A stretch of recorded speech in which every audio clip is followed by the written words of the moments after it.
Alors, Donc, attends, bienvenue à tous pour ce deuxième séminaire de l'Association française de thermodynamique des matériaux. Donc aujourd'hui, nous accueillons Johanna Nuta qui va nous parler de thermodynamique des phases gaz. Et puis donc la phase gaz a un certain nombre de particularités, aussi bien sur le point de vue de la détermination expérimentale des fonctions thermodynamiques que pour leur calcul. Donc je vais laisser tout de suite la parole à Johanna. Et donc Johanna, tu as environ 45 minutes pour nous présenter donc ce sujet. Et puis vous pouvez poser des questions dans le chat et ensuite Johanna répondra à vos questions. Voilà, donc Johanna, je te laisse la parole. merci beaucoup, Pierre. D'abord, je me présente, je suis Johanna Nuta, je suis chercheur CNRS au laboratoire CIMAP à Grenoble. Et c'est un laboratoire qui est mixte entre CNRS, Université Grenoble-Alpes et l'école d'ingénieurs Grenoble-IMP. Mon travail, c'est sur la thermodynamique de la phase gaz. Donc, je commence à vous expliquer quelques définitions liées à la phase gaz. Vous connaissez le gaz parfait. Donc, le gaz parfait c'est défini comme une entité qui a une densité atomique faible. C'est-à-dire que, par exemple, pour un gaz, nous avons 2 à 10, 25 atomes par mètre cube, alors que pour la phase condensée, elle est beaucoup plus compacte, c'est-à-dire nous avons autour de 10 puissance 28 atomes par mètre cube. Pour le gaz parfait, nous n'avons pas de liaison entre les espèces gazeuses et la distance moyenne entre deux molécules elle est 10 fois supérieure à la taille de la particule. Le gaz parfait, il est défini par la pression, le gaz parfait est défini, pour sa pression elle est définie par la loi du gaz parfait, que vous les connaissez ici, là. Par contre, maintenant, c'est qu'on appelle la phase gazeuse des matériaux. Donc, c'est-à-dire que vous avez la phase condensée qui, au moment qu'on le chauffe, va former des vapeurs. Mais avant, on forme une couche adsorbée sur la surface de la phase condensée où les molécules gazeuses ils vont se former et après, ensuite, ils vont passer en phase vapeur. Là, pour cette couche adsorbée, c'est le centre de la formation des gaz. Pour la phase gazeuse des matériaux, on va parler des pressions totales qui sera la somme des pressions partielles de ces gaz. Maintenant, je vous ai préparé un aperçu des molécules gazeuses qui sont déjà recueillies dans la littérature. Vous verrez que la phase gazeuse, elle est différente de la phase condensée. Pour une phase condensée, on va parler d'un solide ou d'un liquide qui va être décrit par diagramme de phase, c'est-à-dire la variation en fonction des températures, composition et de phase. Pour le gaz, on va parler tout de suite des pressions partielles et quand il s'agit de mélange, de la notion d'activité. Par la suite, je vous présente des tableaux des espèces gazeuses qui se forment dans différents systèmes. Les tableaux sont pris en fait, j'ai fait une bibliographie en utilisant les tables thermodynamiques de Janaf. Donc, par exemple, pour la vaporisation des corps purs, vous voyez ici la phase vapeur. Donc, souvent, c'est une phase vapeur monoatomique, mais aussi également, on peut rencontrer des dimères ou des trimères. Donc, vous avez ici pour les métaux, métalloïdes et non-métaux. Par contre, dès que la phase vapeur est au-dessus des composés, comme par exemple les oxydes, elle va devenir beaucoup plus complexe. Par exemple, les métaux alcalins, pour les oxydes de métaux alcalins, vous voyez ici les espèces gazeuses qui sont formées. On va rencontrer par exemple ici le lithium, sodium et oxygène qui sont dominantes dans cette composition. Et tout ça, on peut voir qu'on rencontre le même style pour différents systèmes, les métaux, métalloïdes ou les non-métaux. Également, quand il s'agit des halogènes ou des hydroxydes, pareil, vous avez des phases gazeuses qui sont de ce type de molécules qui sont complexes et qui ont un degré d'oxydation beaucoup plus élevé que pour la molécule de la phase condensée. Ici, c'est la vaporisation des sels, par exemple, les sulfates, les nitrates, les carbonates, phosphates, silicates et borates. Comment sont présentées la phase gaz dans les tables thermodynamiques? Sont présentées en fonction des températures, à différentes températures, et bien sûr les fonctions thermodynamiques. Ils vont être décrites les fonctions thermiques, qu'on appelle fonctions thermiques, la chaleur spécifique, l'entropie, la variation des enthalpies, et les fonctions de formation. Enthalpie de formation, énergie Gibbs de formation ou la constante d'équilibre. Pour les fonctions thermiques, la référence, c'est la troisième loi de la thermodynamique qui dit qu'à 0 Kelvin, nous avons la chaleur spécifique et l'entropie qui sont considérées 0.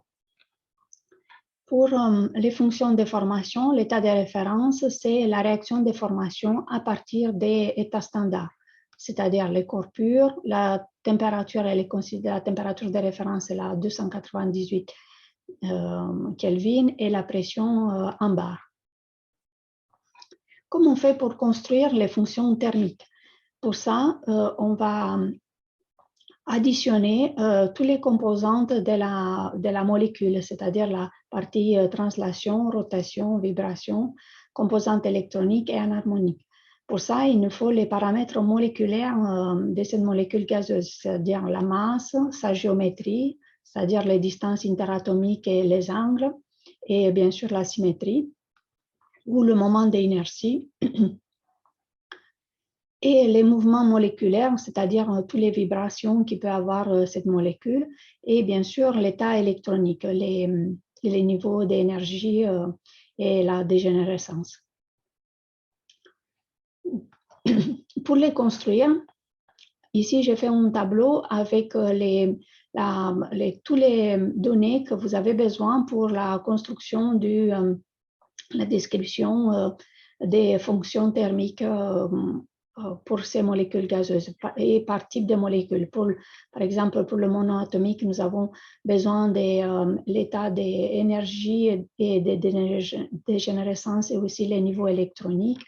Par exemple, pour les molécules complexes comme les polyatomiques linéaires, nous avons besoin aussi de ce parti électronique et aussi, bien sûr, tous ces mouvements, rotation, translation, et bien sûr, les énergies issues des vibrations ou à la composante anharmonique. Pour ça, pour déterminer ces paramètres moléculaires, il existe des techniques pour les avoir. Par exemple, la géométrie, on peut l'avoir à l'issue des diffractions d'électrons sur la phase gazeuse. Pour les mouvements moléculaires à partir des différentes spectroscopies, comme absorption IR, résonance Raman, et bien sûr, différents types de méthodologies. Pour l'état électronique, c'est la spectroscopie électronique qui va nous donner des informations. Et si vous n'avez pas des méthodes ou en tout cas des expériences ou que vous ne les trouvez pas dans la littérature, ça existe les calculs à bénition qui vont pouvoir calculer la structure la plus stable, les vibrations et l'état électronique de ces atomes. Nous, on utilise pour le calcul des moments d'inertie la méthode proposée par Hirschfelder qui nous permet, à partir de la description cartésienne de la molécule, de calculer le moment d'inertie. Vous avez ici une matrice qui va utiliser les paramètres, la masse molaire des atomes qui composent cette molécule gazeuse et bien sûr les coordonnées X, Y, Z cartésiennes de cette molécule. Les mouvements moléculaires sont des 3 types, translation, rotation et vibration. Ici, vous avez un aperçu de la grandeur si vous avez besoin de l'estimer. Sachez que pour le gaz, souvent la vibration, rotation et translation sont beaucoup plus grandes que les mouvements que vous rencontrez dans la phase condensée, soit liquide ou soit solide. Donc, une fois que vous avez recueilli toutes ces informations sur la structure, mouvement des molécules gazeuses, vous pouvez utiliser, par exemple, dans les tables de Janap, sont proposés des modèles vibrateurs oscillateurs en harmonique qui vont nous permettre, à partir de ces données, calculer la chaleur spécifique et toutes ces fonctions thermodynamiques présentées ici dans les formules. Une fois qu'on les a calculées pour chaque partie, c'est-à-dire chaque contribution, translation électronique, rotation et vibration, on pourra arriver à la formule finale de la formule thermodynamique, on va les additionner. Ici, c'est l'exemple de la molécule polyatomique non linéaire. Maintenant, pour les fonctions de formation. Les fonctions de formation, pour ça, il faut obtenir les enthalpies de formation qu'on peut avoir uniquement soit par des expériences, mais il faut choisir la réaction qui va nous permettre d'obtenir la phase gazeuse. Donc, par exemple, la sublimation ou la vaporisation, c'est la plus classique méthode pour obtenir la phase gazeuse, c'est-à-dire que vous connaissez l'enthalpie de vaporisation du gaz étant l'enthalpie de formation du corps pur et le gaz formé à partir et du solide et du gaz. Par contre, cette partie-là, sachez que les enthalpies de formation du solide et du liquide, il faut que vous les avez soit par la calorimétrie ou en tout cas une des données qu'il vous faut absolument pour obtenir la phase gaz. Un autre type de réaction qu'on peut utiliser, c'est la réaction homogène entre phase vapeur, c'est-à-dire qu'on fait la construction de cette molécule, par exemple ici AlCl2 à partir de AlCl3 et AlCl. Et donc, par contre, toutes ces parties-là doivent être connues pour arriver à donner les fonctions de formation pour ces nouvelles molécules. Il y a aussi les réactions hétérogènes, c'est-à-dire qu'entre un solide et un gaz. Et bien sûr aussi, si vous avez des énergies, à partir des énergies de liaison issues des dissociations des molécules, comme par exemple ici la dissociation du CSI gaz. Pour les fonctions de formation, nous avons le but, c'est d'arriver à donner l'énergie de Gibbs. Et donc, pour cela, nous avons 2 méthodes. C'est soit en utilisant la 2e loi de la thermodynamique, soit la 3e loi. Donc, la première méthode, c'est-à-dire la 2e loi de la thermodynamique, c'est en vaporisant un composé, on va obtenir la constante d'équilibre. Et à partir de cette constante d'équilibre, on va donner l'enthalpie des réactions. Par contre, le désavantage de cette méthode, c'est qu'on obtient une seule valeur d'enthalpie de réaction à une température moyenne pour une série de points expérimentaux. C'est une méthode intéressante quand vous avez une phase gazeuse qui est assez simple. Par contre, quand il s'agit d'une phase gazeuse qui est assez complexe, la méthode la plus fiable pour obtenir l'enthalpie de formation, c'est la 3e loi de la thermodynamique. Mais pour cela, il vous faut avoir déjà d'une part les méthodes de vaporisation, en tout cas les méthodes nécessaires pour obtenir la constante d'équilibre et aussi des tables ou des estimations pour l'énergie libre, free energy function. Par contre, cela, elle est intéressante parce que vous aurez autant de valeurs d'enthalpie de réaction que les points expérimentaux que vous avez obtenus. Par exemple, ici, si on compare l'énergie de dissociation pour le dimère en utilisant la méthode de 2e loi et de la 3e loi, on peut remarquer que les valeurs ils sont assez cohérente quand on regarde la deuxième loi, mais par contre, on doit obtenir uniquement la moyenne de ces valeurs. Et ici, quand c'est la troisième loi, ils sont assez divergentes, les valeurs expérimentaux, mais il faut avoir des corrections qui vont permettre d'arriver à une seule valeur obtenue de cette méthode.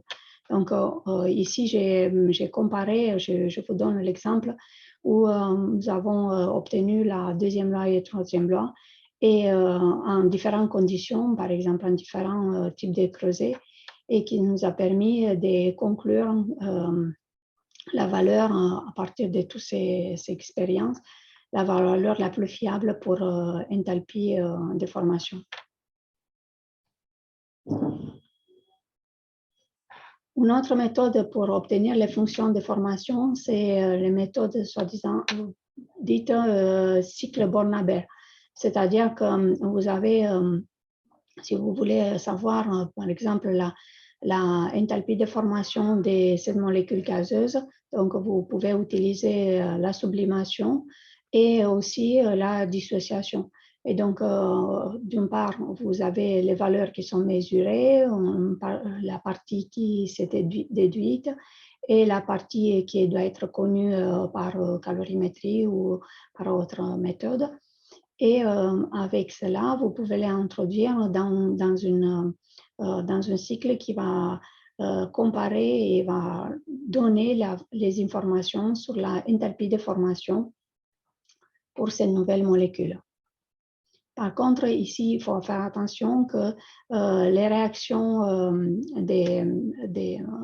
par exemple, si on considère la formation du dimère, on ne peut pas les faire à partir du solide ou à partir des réactions hétérogènes. Donc, il faut considérer, en tout cas, il faut faire attention sur ces méthodes cycle Born-Haber pour le meilleur choix des formations des molécules gazeuses. Quand dans les tables thermodynamiques, quand ils sont construites la phase gazeuse, en tout cas des molécules complexes, soit nous avons deux types d'approches, soit à partir de la sublimation ou, comme j'ai expliqué, à partir de la mélange des phases gazeuses différentes. Donc ici, et pour cela, vous avez les softwares qui sont intégrés dans qui ont déjà intégré ces approches de modélisation pour vous aider à ce type de calcul. Maintenant, je vous présente une méthode qui permet d'obtenir directement la phase gazeuse des matériaux. Il s'agit de la méthode de fusion de Knudsen couplée au spectromètre de masse. La méthode de fusion Knudsen, elle est valable pour des pressions inférieures à 10-4, 10-5 bars.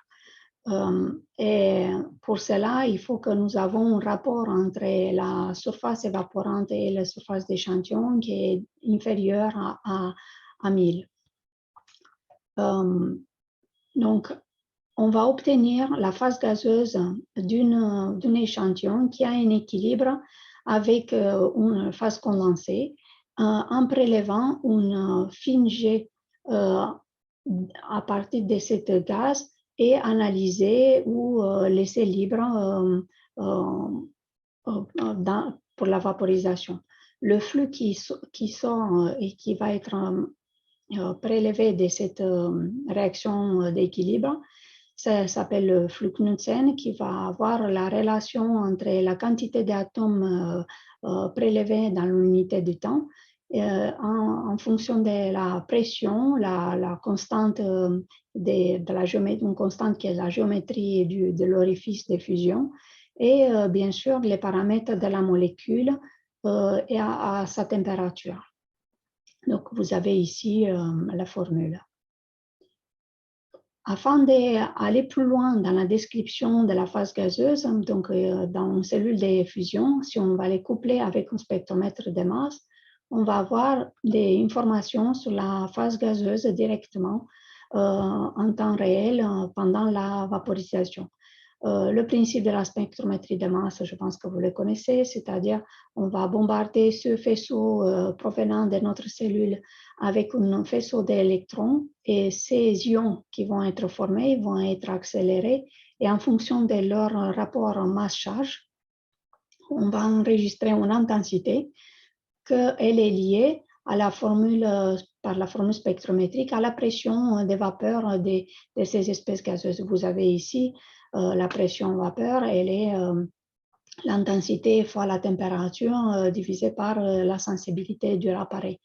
Dans la sensibilité de l'appareil, on a des différents facteurs qui sont liés à la géométrie, le mode de détection de notre spectromètre de masse, aussi l'abondance isotopique de nos échantillons. Et cette sensibilité, on peut l'obtenir aussi par une calibration en faisant des mesures des pertes de masse des corpures. Ce couplage va nous permettre, d'une part, obtenir rapidement par la deuxième loi de la thermodynamique l'enthalpie de réaction. Voici le spectromètre de masse qui est chez nous à Grenoble. C'est un appareil qui a été conçu dans les années 70 par Christian Châtillon. La spécificité de notre appareil de Grenoble est aussi qu'on peut interpréter finement la composition de la phase gazeuse en utilisant des courbes d'efficacité d'ionisation.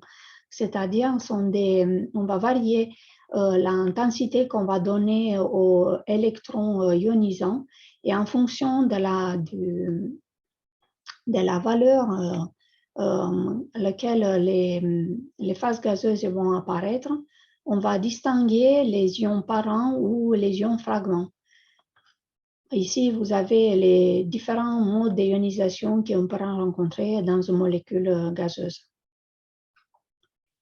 Pour analyser la composition de la phase vapeur, on va avoir, en fonction des températures, on va distinguer le comportement d'une molécule congruente ou non congruente. C'est-à-dire qu'au moment de la vaporisation, en fonction des températures, on va avoir le même comportement pour les différentes espèces gazeuses. Donc, dès que vous avez des lignes qui sont ici parallèles, vous avez un comportement congruent. Par contre, si nous avons un changement de pente, dans ce cas-là, nous savons que dans la phase gazeuse, soit nous avons un mélange, soit il y a une dissociation ou un autre phénomène qui a eu lieu dans notre vaporisation. À Grenoble, Christian Châtillon, il a mis au point une méthode beaucoup plus fiable aussi pour arriver à avoir les informations sur le mélange liquide et les mélanges gazeux en utilisant la méthode des cellules multiples. C'est-à-dire qu'il a conçu dans un bloc de cellules qui va nous permettre d'émettre en même temps, dans la même expérience, un mélange et une référence. Par exemple, ici, on peut mettre un mélange et 3 corpures et un mélange. Par exemple, si nous avons un système ternaire. Et en utilisant les pressions partielles pour chaque espèce gazeuse obtenue avec le spectromètre de masse, on peut remonter à la notion d'activité. L'activité va être rapportée, va être le rapport entre la pression partielle des mélanges par rapport aux pressions partielles des corpures. Et donc, en utilisant la spectrométrie de masse, ce rapport va être amené à être, par exemple, que le rapport d'intensité des espèces gazeuses. Par exemple, si vous avez un mélange alumine qui va se vaporiser sous la forme d'alumine gaz et oxygène gaz. Donc, l'activité de l'alumine va être l'intensité du alumine gaz, la fois l'intensité d'oxygène gaz dans le mélange par rapport au corps pur. Ça vous permet, dans toutes ces méthodes expérimentales, de savoir comment réagit un système ou un matériau, par exemple, dans un four industriel. Donc ici, j'ai préparé pour vous montrer quelques étapes que vous pouvez faire simplement pour simuler qu'est-ce qui se passe avec un matériau sous vide. Donc, par exemple, votre matériau, il va s'évaporer, il va se déposer, il va faire une phase gazeuse qui va se déposer, par exemple, sur la première, sur les résistors, la première zone qu'il y a dans son environnement. Et aussi, il va réagir avec l'oxygène dans l'atmosphère du four. Et donc, toutes ces vaporisations, ils vont vous permettre de mieux analyser les flux déposés et les flux évaporés en fonction de votre géométrie. Donc, pour ça, première chose, il faut d'une part que vous regardez la phase gazeuse de votre matériau par une recherche bibliographique. Vous pouvez avoir plein de modalités. Ensuite, il faut identifier, une fois identifié ces phases gazeuses, vous cherchez une base de données qui vont vous donner toutes ces données thermodynamiques sur ces phases gazeuses, par exemple les bases de thermodynamique proposées par EGTE.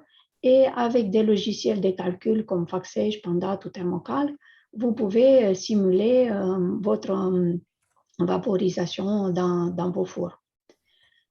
J'ai mis ici l'exemple de la vaporisation de l'alumine.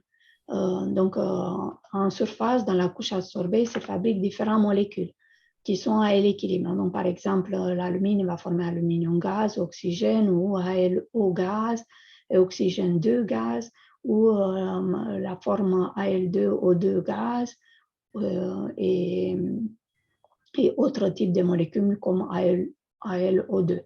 Et donc, tous ces rapports, toutes ces réactions vont produire un potentiel d'oxygène stationnaire. Il faut les corréler avec les conditions d'équilibre, c'est-à-dire la stoïchiométrie. Il faut que l'alumine, ça reste alumine, c'est-à-dire que la stoïchiométrie du flux évaporant fois le flux incident d'oxygène par rapport au flux évaporant aux espèces contenant de l'aluminium, ça reste toujours un rapport 3 sur 2.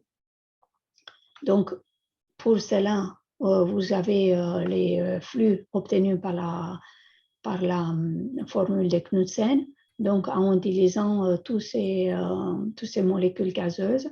Et donc, vous les additionnez afin que vous pouvez donner les conditions de stabilité de votre évaporation. Donc ici, voilà comment se présente l'évaporation des flux, différents flux en fonction des températures. Et en fonction de vos géométries dans votre four, vous pouvez avoir là les conditions de congruence, en tout cas, c'est-à-dire les conditions où votre vaporisation de l'alumine a lieu ou la formation des dépôts en fonction des conditions de pression partielle de l'oxygène. Donc, pour moi, je peux vous donner des conseils sur la phase gazeuse en vous disant que, attention, c'est une phase qui est beaucoup plus complexe que la phase condensée. Pour l'approcher pour des fonctions thermodynamiques, nous avons les mêmes fonctions thermodynamiques pour la phase condensée, mais avec des géométries et des configurations beaucoup plus différentes. Les techniques expérimentales qui vous permettent de déterminer la phase vapeur sont nombreuses. Et par exemple, la spectrométrie de masse avec les fusions de Knudsen, elles vous permettent de donner des informations directement sur l'activité. Et par exemple pour les mélanges complexes des ternaires, des quaternaires. Et les méthodes qui sont comme la vaporisation simple sont utiles pour des compositions qui sont assez stables et congruentes. Donc, voilà les conseils que je peux vous donner sur la thermodynamique de la phase gaz. Je tiens à remercier à Christian Châtillon qui personnellement m'a beaucoup appris sur ces techniques et sur la thermodynamique de la phase gaz. Et bien sûr à mes collègues d'ici de Grenoble, Hervé Colas et Laurent Artaud qui m'aident pour la partie spectrométrie des masses. Et à vous, je vous remercie de votre attention. Ok. Merci Johanna pour cet exposé. Donc, je ne sais pas s'il y a des questions dans l'auditoire concernant donc la thermodynamique des phases gaz. Pour l'instant, je ne vois pas de questions dans le chat. Johanna, moi j'aurais, en attendant que peut-être des questions apparaissent, je me posais la question à Stéphane. Ah voilà, Stéphane Gosset a une question. Alors je vais, Stéphane, peut-être tu peux la poser directement à Johanna.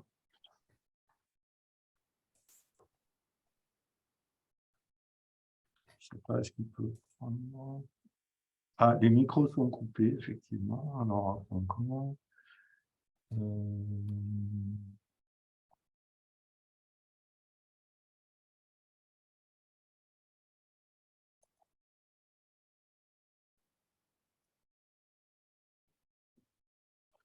sinon, ouais. Alors oui, la question en fait de Stéphane, c'est il s'interroge sur la différence entre les dépouillements en deuxième loi et en troisième loi, et donc souvent on dit que la troisième loi est plus précise. Qu'est-ce que tu peux nous dire là-dessus en particulier? Tu sais que tu as montré un cas tout à l'heure sur l'hydroxyde de césium où on trouvait deux valeurs différentes. Oui. Oui. Est-ce que tu peux commenter un peu plus là-dessus? Donc, la troisième loi, il va, en tout cas, pourquoi elle est plus précise? Parce qu'en fait, ici, vous prenez en compte, dans la troisième loi, vous prenez en compte les données qui sont la partie expérimentale et aussi, souvent, on le prend dans la, vous avez des mesures, et aussi on va prendre en compte aussi la partie abondance isotopique, en fait, des configurations qui sont données par ces parties-là, par la partie Free Energy Function. Et donc, en fait, c'est pour ça que la troisième loi, elle est beaucoup plus complète au niveau des estimations. En tout cas, quand tu estimes une enthalpie de formation, elle est beaucoup plus une enthalpie de réaction plus précise que la deuxième loi. La deuxième loi, elle est assez rapide à faire, mais il faut que vous n'avez pas une phase gazeuse qui est complexe. Dès que vous avez une phase gazeuse qui a un monomère ou un dimère, ou même s'il il n'a pas de molécules autres que la molécule gazeuse, voilà, il faut avoir déjà d'une part tous ces paramètres en compte. Donc la deuxième loi, elle est plus simple pour des espèces qui, voilà, par exemple, la vaporisation de l'argent dans un mélange argent-zirconium, on le sait que c'est l'argent qui va vaporiser plus, donc forcément, c'est la deuxième loi qui est beaucoup plus simple à interpréter. Par contre, dès que vous avez des systèmes que l'on sait SOH, on sait qu'il va faire des dimères et des trimères, donc il faut avoir aussi en tête que voilà, c'est la deuxième loi, ça peut nous donner une tendance. Vous n'êtes pas très loin, hein, vous voyez là, 135 par rapport à 146, ça nous donne un ordre d'idée. de la valeur. Par contre, pour avoir la précision, voilà, il faut calculer avec la troisième loi. Alors, il y a une remarque complémentaire de Stéphane et il souligne que pour pouvoir utiliser la troisième loi, il faut connaître de manière relativement précise les fonctions thermiques des produits et des réactifs qui sont impliqués dans la réaction. Et donc, ça demande des informations supplémentaires Exactement, par exactement, rapport à... exactement, exactement. Et donc, souvent, c'est pour ça que dans les tables thermodynamiques, la référence, en fait, quand on ne peut pas les construire avec la troisième loi, on utilise la deuxième loi, mais dans les tables thermodynamiques, c'était clairement dit que c'est la troisième loi qui, c'est la table de référence. En tout cas, dès qu'on peut construire la troisième loi, c'est en utilisant ça, c'est ça. Ok, donc, voilà. Donc ça, c'était une question de Stéphane. Alors, dans le chat, je ne vois pas forcément d'autres questions.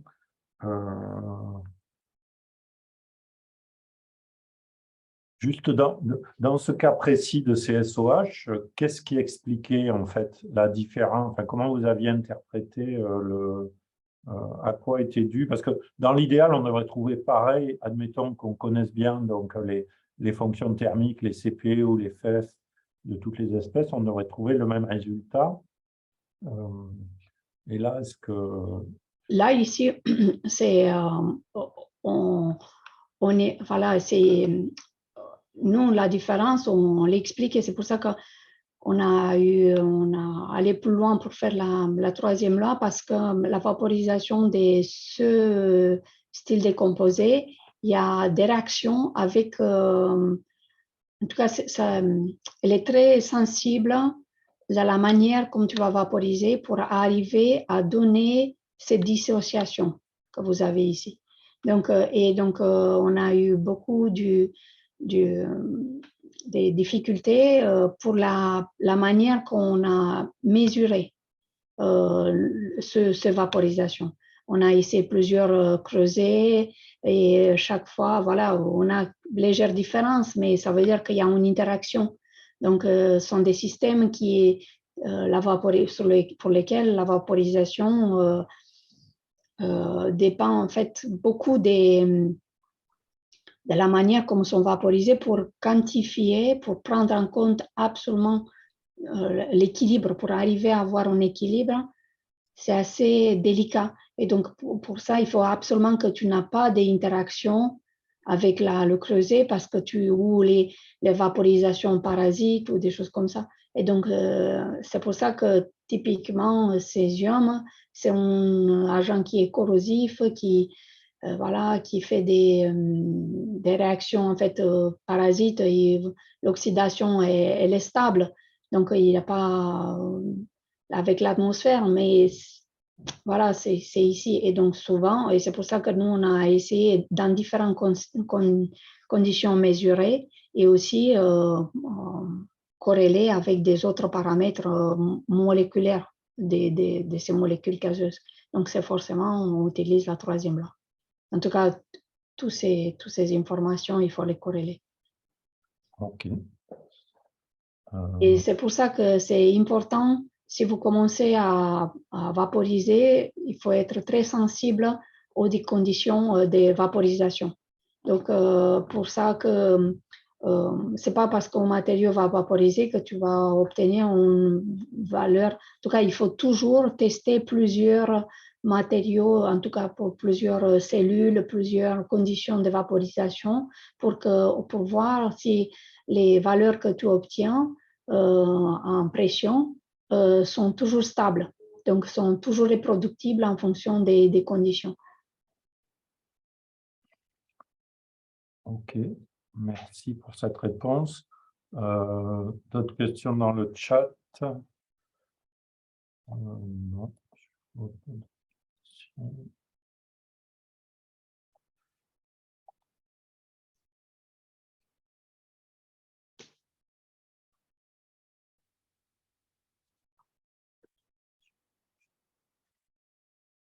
Je peux peut-être poser une autre Une autre question. Concernant, là, tu montrais des calculs pour un procédé d'industriel d'évaporation, de flux d'évaporation, enfin c'était l'évaporation de l'alumine, je crois. Oui, Et oui, donc, tu montrais que tu utilisais une condition de congruence en fait entre le rapport d'oxygène et enfin, le flux en atomes d'oxygène et le flux en atomes d'aluminium. oui. Mais l'évaporation, elle n'est pas toujours congruente. Et tu peux avoir des évaporations dissociatives où la composition de la phase vapeur est différente de la phase condensée. Voilà. Voilà. Et en fait, ici, en tout cas, exactement. En fait, c'est pour ça qu'il faut avoir toujours cette condition. Donc, le flux déposé égal avec le flux évaporé fois la surface évaporante divisé par la surface de dépôt. Et en fait, tu vas calculer, par exemple, le flux qui est évaporé en prenant en compte, bien sûr, par exemple, ici, tu as toutes ces molécules gazeuses qui sont différentes, ça peut être différente de la partie déposée. Donc, tu peux avoir un flux d'évaporation qui est constitué d'une certaine composition et le flux qui est déposé d'une certaine composition. Et donc, c'est pour ça qu'il faut toujours avoir cette condition de... Nous, c'est le point de départ, en fait, si tu veux. C'est pour vérifier la stabilité de ton système. C'est sa première condition. On va chercher, en fait, à la suite, quand tu fais, par exemple, quand tu cherches les conditions d'une four industrielle, tu vas varier, tu vas calculer les mêmes ces pressions en fonction des températures à différentes conditions d'oxygène et conditions de température. Et c'était ça l'idée que tu vas décrire avec certaines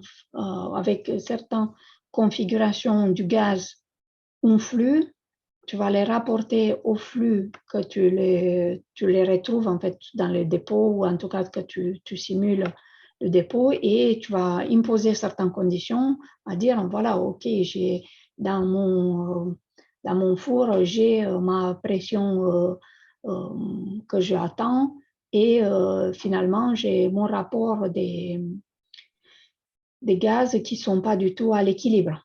Voilà. Donc, c'était ça, par exemple, ici. Ici, c'est la condition pour satisfaire la congruence. Par contre, je vois mon état de la surface, enfin, mon flux qui vient de la surface qui est différent des flux que j'attendais d'être. C'est ce côté-là, tu vois. D'accord. Et c'est ça, en fait. C'est dans le cas où on veut se placer, on veut jouer sur les pressions partielles d'oxygène pour être dans des conditions de congruence C'est ça. au niveau C'est, des vapeurs. en fait, on prend le chemin inverse du dépôt. D'habitude, on fait vaporiser pour avoir un certain dépôt. On fait le chemin inverse. On dit, OK, j'ai un certain dépôt, je reviens, qui a évaporé et dans quelles conditions. Dans ce moment-là, voilà, je te donne telle condition d'oxygène, telle condition de la configuration de la phase gaz que tu as à l'intérieur. Tu vois, comme je te disais, c'est pour ça que j'ai marqué ici en fonction de quelle vaporisation est le plus probable que ça se forme. D'accord, oui, c'est dans une optique d'analyse de procédés. Et c'est vrai que c'est un peu différent. Moi, la situation que j'avais en tête, c'était plutôt le problème inverse, c'est-à-dire c'était l'évaporation d'un film mince. Et en fait, la composition allait changer suite à l'évaporation jusqu'à atteindre un point de congruence, auquel cas, après, elle restait stable. C'est ça. Effectivement, c'était dans l'autre sens par rapport au problème là, que tu évoques. C'est ça. C'est ça. Bonjour. Bonjour. Ah, vous m'entendez? Oui, très bien. Ah oui, c'est Jean-Christophe Dumas. Bonjour, du CVACADH. Bonjour Jean-Christophe. Ouais, bonjour. Ça va, Pierre et Johanna, et puis les autres collègues aussi. Donc, oui, merci pour cet exposé très didactique là, et pédagogique. Bon, merci. Très bien. Moi, j'ai juste une question ou deux là. C'est par rapport à la domaine, on va dire, de détermination des pressions partielles au spectro. Donc, tu disais que c'était entre 10-12 Voilà. Et 10-4 bars à peu près? Oui, c'est ça. C'est ça, voilà, ouais, c'est ce Ici, c'est la gamme voilà, ouais. 12, c'est mon limite de détection. Je n'ai pas d'autre, en tout cas sur le commercial, il n'existe pas autre moyen de détecter moins que ça, 10-12 bars. Et là, ici, c'est l'effusion Knudsen. Voilà, donc la plus. Alors du coup, quelle fiabilité ou comment on peut considérer les données expérimentales ou les valeurs des fonctions qui donnent des pressions partielles bien plus faibles que celles-là, que du 10-12 alors? Comment c'est déterminé et quel crédit on peut accorder au niveau thermodynamique, quoi, quelque part?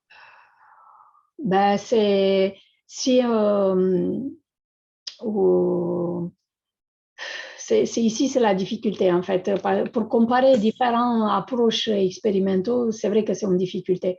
Ben, si les gens ils donnent des informations sur en tout cas s'ils font la troisième loi, bon, si vous avez que mesure pression vapeur style deuxième loi, c'est-à-dire une variation des pressions en fonction des températures, voilà, on considère que l'enthalpie elle est constante, donc vous avez une variation linéaire.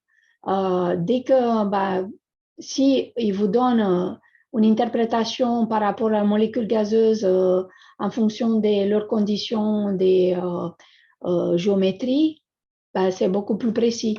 Donc voilà, et bah, oui, effectivement, il y a des appareils qui sont plus performants que le nôtre, par exemple, et oui, oui, vous pouvez les donner crédit. C'est jusqu'à la preuve du contraire. Vous savez, dans les tables Janaf, il y a beaucoup d'ajustements chaque année. Il y a toujours un travail parce que ça apparaît des techniques qui sont beaucoup plus performantes. Donc, il va remettre en cause tout ce qui a été fait avant. Oui, on peut donner, mais voilà, c'est tout le travail de la thermodynamique. C'est qu'on peut donner des informations les plus précises possibles. Ouais. Voilà, Et oui, après, il y a Stéphane qui précisait ça aussi, oui. Parce que oui, effectivement, nous, on est très intéressés par la pression partielle d'oxygène, que ça pouvait aussi être mesuré par force électromotrice. Donc, effectivement, mais là, je parlais moi d'une manière générale sur la partie gazeuse, là. D'accord. Et du coup, l'activité, donc spectrométrie de masse, là, la communauté française est toujours aussi réduite ou oui, c'est il y a assez des réduit. prémices, il y a des prémices de. Stéphane, il connaît mieux que moi aussi. Surtout pour vous, pour le nucléaire, parce que moi, à Grenoble, c'est des composés qui sont pas nucléaires. En fait, aussi, moi, je utilise des composés modèles, mais sans, sans partie nucléaire Oui, mais active. la communauté française, du coup, il y a parmi les gens là du GDR, il y a en spectrométrie de masse, finalement, vous êtes combien là? En gros, en France, il y a pas tant. Ben, Stéphane et nous à Grenoble. Hein, et après, il y en a des. C'est Knudsen, non, c'est ça. D'accord, ouais. Christian, il est toujours dans le Oui, circuit, vous le voyez oui, toujours oui, de temps oui, en oui, temps. oui. D'accord, Il est toujours là. Il ne s'est pas connecté parce qu'il est en voyage, mais il est toujours actif. Ah ben, d'accord. Voilà. Et C'est Johanna, il y avait Merci pour ces précisions. Merci Jean-Christophe.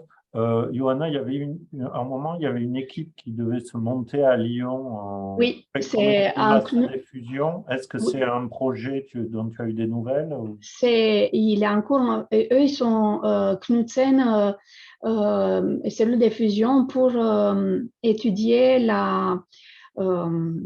les isotopes formés dans les étoiles. Lors de la formation des étoiles, c'est un projet de cosmologie et il est en cours. Voilà, il est en cours le projet de construction. Donc, ils n'ont pas encore, en tout cas, une partie, a été livrée. Voilà, il est en cours. D'accord, mais ce n'étaient pas des gens qui visaient la détermination de fonctions thermodynamiques? Non, non, pas les fonctions thermodynamiques, c'était les isotopes. Les isotopes, c'est la répartition isotopique. Voilà, oui, c'est pas les fonctions thermodynamiques classiques pour construction des molécules gazeuses. Très bien. Est-ce qu'il y a d'autres questions? Je ne vois pas d'autres questions.